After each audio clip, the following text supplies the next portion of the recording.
என் பேர் வந்து மதனா. நான் ஸ்ரீரங்கத்தில் இருக்கேன். அரசு பள்ளி ஆசிரியர். திராவிட முன்னேற்ற கழகத்திற்காக என்னுடைய பதவியை நான் துறந்து முழு நேர அரசியல்வாதியாக நான் திராவிட முன்னேற்ற கழகத்தில் கடந்த 30 ஆண்டுகளாக நான் வேலை செஞ்சுருக்கேன். சமீபத்தில் தமிழக வெற்றி கழக ஆட்சி அமைத்த பிறகு பெண்கள் மீதான ஒரு பாதுகாப்புக்கு உத்தரவாதமாக இருப்பாருங்கிற ஒரு நம்பிக்கையின் அடிப்படையில் நான் திராவிட முன்னேற்ற கழகத்திலிருந்து என்னுடைய பதவியை நான் திருச்சி மத்திய மாவட்ட மகளிர் தொண்டரணி அமைப்பாளராக இருந்தேன். அதனால அந்த பதவியை முறைப்படி துறந்து தமிழக வெற்றி கழகத்தில் சேர்ந்தேன்.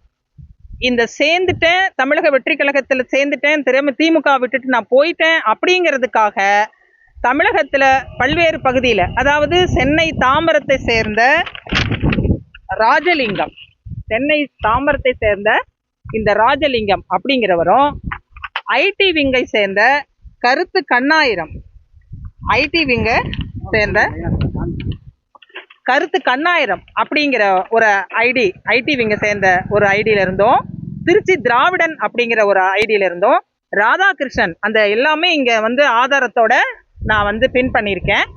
நான் அந்த ஆண்கள் அனைவருமே ஒரு பெண் என்ற காரணத்தினால நான் திருச்சியில எக்ஸ்போர்ட் கம்பெனி ஒன்று வச்சிருந்தேன். அதை மாண்புமிகு நகர்ப்புற அமைச்சராக இருந்தவர் தான் வந்து திறந்து வைக்கிறாரு.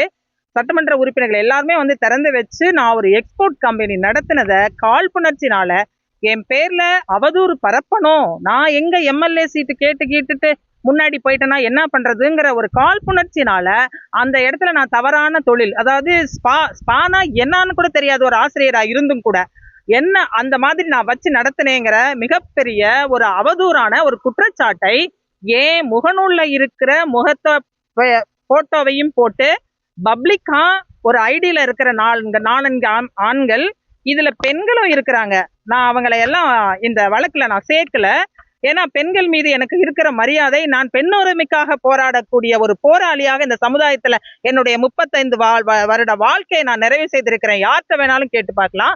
அதனால பெண்களை வழக்குல சேர்க்கல. பெண்களும் கூட சேர்ந்து வந்து இந்த மாதிரியான அவதூறான குற்றச்சாட்டு செய்யறது, ஆபாசமான வார்த்தைகளால கடுமையா தாக்கி நான் வந்து உளவியல் ரீதியா என்னை துன்புறுத்துறாங்களாமா.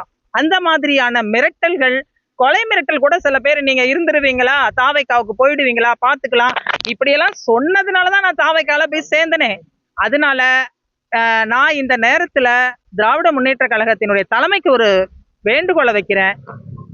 உங்க வேற கட்சியில இருந்து வந்தா மட்டும் நீங்க அன்போடு உபசரிக்கிறீங்க, ஆனா உங்க கட்சியில இருந்து ஒரு பெண் போயிட்டாங்கிறதுக்காக இவ்வளவு தூரம் ஒரு அவதூறை நீங்கள் பரப்பவே கூடாது. இது வந்து ஒரு தவறான முன்னுதாரணமா பெயரக்கூடாது. அதுக்காக தான் நான் அந்த கம்ப்ளைண்ட்டை நான் எடுத்தேன். இது குறித்து நான் சைபர் கிரைம்ல 2 தடவை ஆன்லைன் கம்ப்ளைண்ட் கொடுத்தோம். நேர்ல போய் அவங்க வழக்கு பதிவு செய்யவில்லை. சுப்ரீம் கோர்ட் ஆர்டர் எதையோ ஒன்ன காரணம் காட்டி நீங்க கோர்ட்டுக்கு போகணும் அப்படின்னு சொல்றாங்க. அதுக்கெல்லாம் வந்து 50,000 70,000 செலவாகும் அப்படின்னு சொன்னாங்க. அதெல்லாம் தேவையில்லை அப்படிங்கிறதுனாலதான் நான் கமிஷனர் ஆபீஸ்ல கமிஷனர்கிட்ட வந்து நான் கம்ப்ளைண்ட் கொடுக்கறதுக்கு வந்திருக்கேன். எங்கேயாவது தமிழ்நாடு முழுவதும் ஒரு அரசு பள்ளி ஆசிரியர் திராவிட முன்னேற்ற கழகத்துக்காக வந்தாங்களான்னு நீங்க கேட்டு சொல்லுங்க.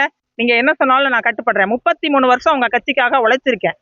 என்ன வந்து நான் வெளியில போயிட்டேன் அப்படிங்கிறதுக்காக இவ்வளவு தூரம் ஒரு காழ்ப்புணர்ச்சியில பொய்யான அவதூறுகளை பரப்பாதீர்கள். முடிஞ்சா திருச்சியில வந்து நீங்க நிரூபிக்கணும். இல்லைன்னா என் மேல இந்த குற்றச்சாட்டு போட்ட ஒவ்வொருத்தரையும் நான் விடவே மாட்டேன். அதே போல மாண்புமிகு தமிழக முதல்வர், தமிழக வெற்றி கழகத்தினுடைய தலைவர் ஜோசப் விஜய் அவர்களுக்கு ஒரு பணிவான வேண்டுகோளை வைக்கிறேன்.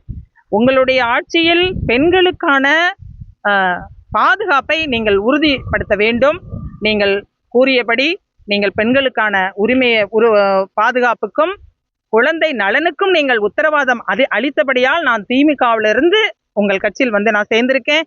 இதற்கான தனியான ஒரு சட்டத்தை நீங்கள் இயற்றி அல்லது தனியான ஒரு குழுவை அமைத்து தமிழ்நாட்டில் பெண்கள் தைரியமாக அரசியலுக்கு வருவதற்கும் சமுதாய பிரச்சனைகளை எதிர்கொள்வதற்குமான ஒரு முன்னோடியாக நீங்கள் ஒரு குழுவை அமைத்து பெண் உரிமையையும் பெண் பாதுகாப்பையும் நீங்கள் உறுதிப்படுத்த வேண்டும் என்று பணிவோடு கேட்டுக்கொள்கிறேன்.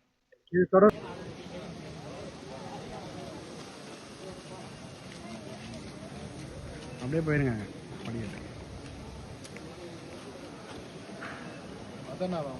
ஆமாங்க மேடம்.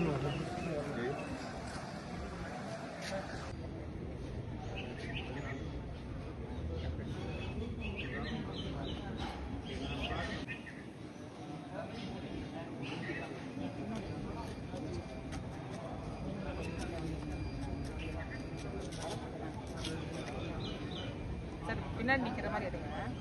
ஏன்னா கம்ப்ளைண்ட் தாரர் நான் தானே. இல்லை தெரியும்.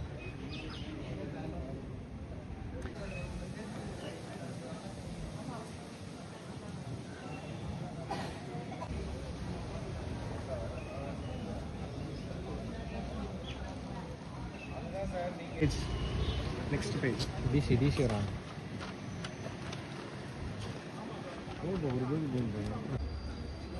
இதை கட் பண்ணி போட்டுருங்க. திருப்பி வாரத்தை வந்து கட் பண்ணி கொடுத்துட்டு வர்ற மாதிரி போட்டுருங்க. அதான் அதுக்கு தான் எடுக்கிறோம். போயிடலாமா? இப்போ வெளியில போனாக்கா நான்